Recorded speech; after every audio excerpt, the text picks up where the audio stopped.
today we're going to be looking at draft one of our dream home that we're building here in the Philippines.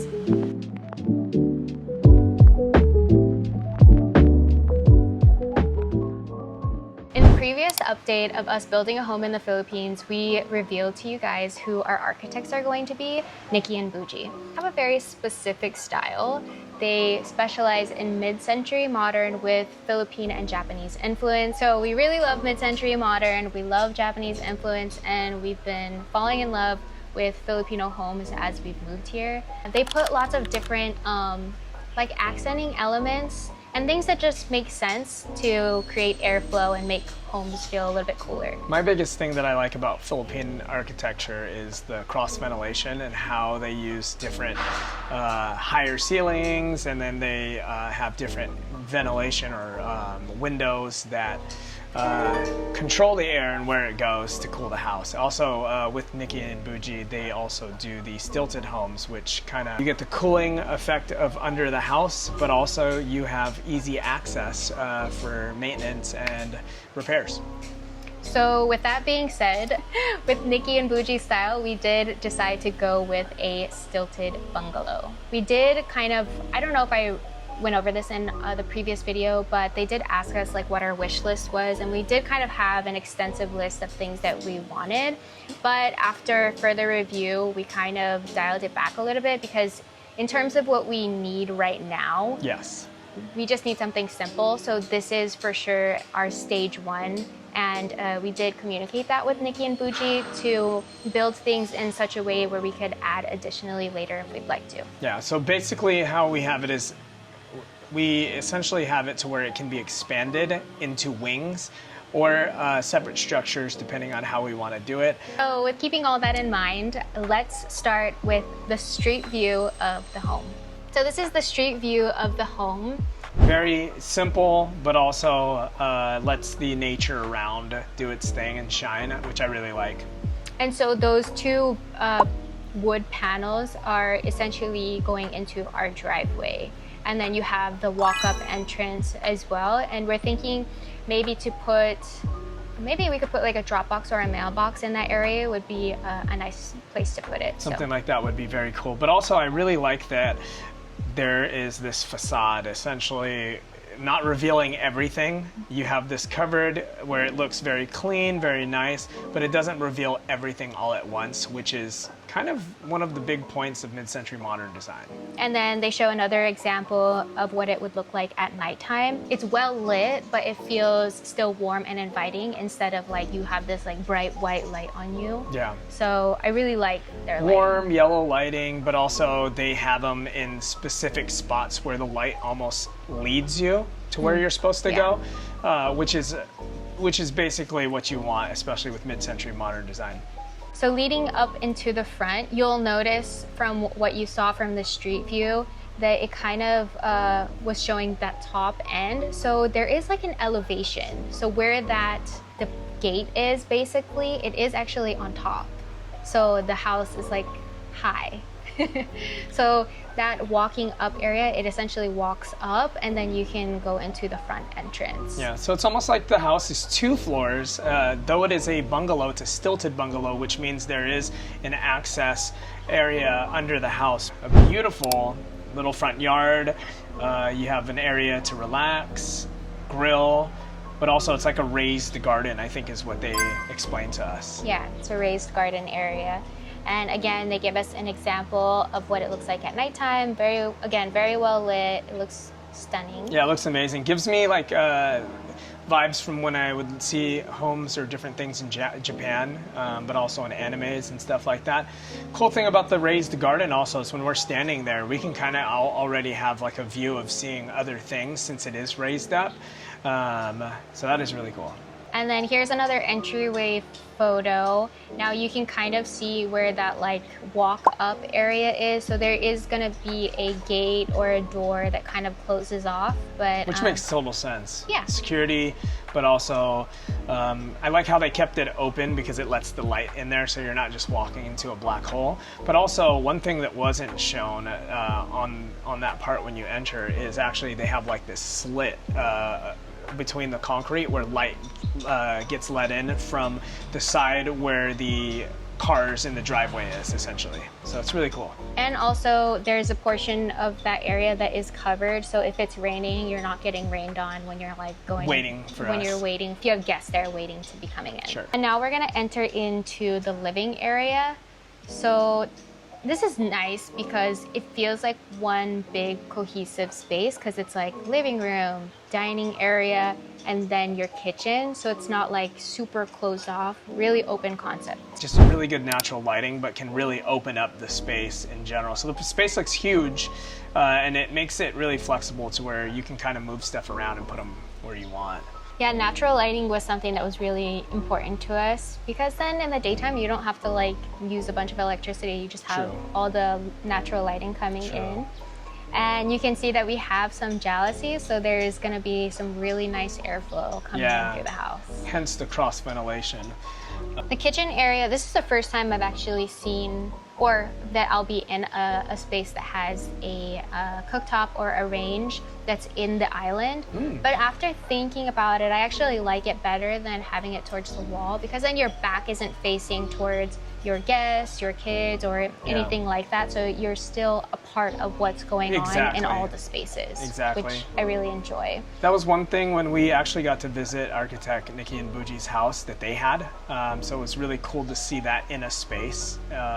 And it makes sense. It makes total sense. You don't want your back facing towards. You're part of the conversation. You're part of. You can see what your kids are doing, and it's really inviting for the whole experience. Yeah, and you get a view too. You get to like see. Yeah, it's an amazing view too. Everything, and then on the side there you can see there's like paneling. That's actually the pantry.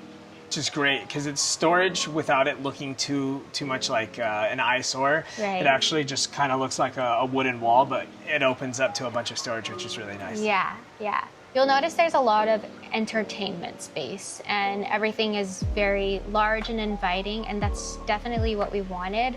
So moving on to our Lanai space, which actually that whole kitchen living area, it completely opens up into a screened lanai. Yeah. So it all becomes one large space. Yeah. I mean, that's like an extension of the kitchen, the living room, all of that. So it's just a really nice big open space, but also we do have the screened lanai. So you can take a nap out there and not worry about getting bit by mosquitoes. Yeah. We do have kind of like a forest there that's part of our property. So there will be bugs, and you know, they can stay on their side and we can stay on our side.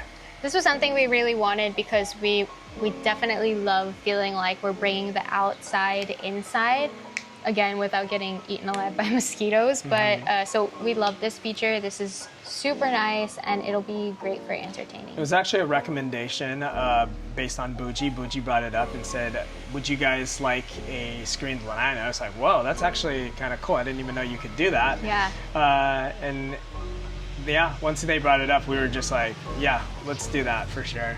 As you can see, there's a room that's a part of the lanai, essentially, that kind of opens up.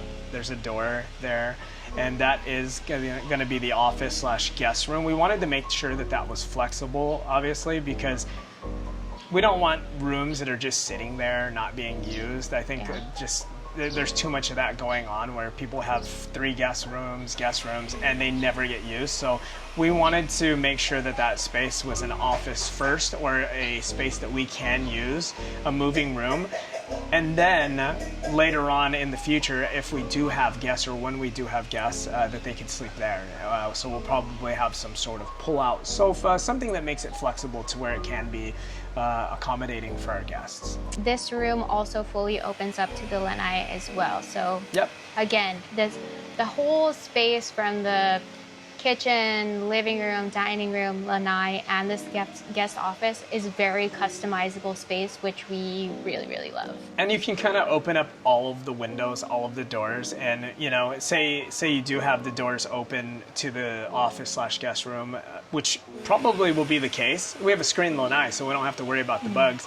But also, say you are working in the office and you do want to, like, you have kids, you have other people that you're talking with, you can actually open up the windows windows to the office, and you can kind of just see other things. You can see the TV. It's just very flexible.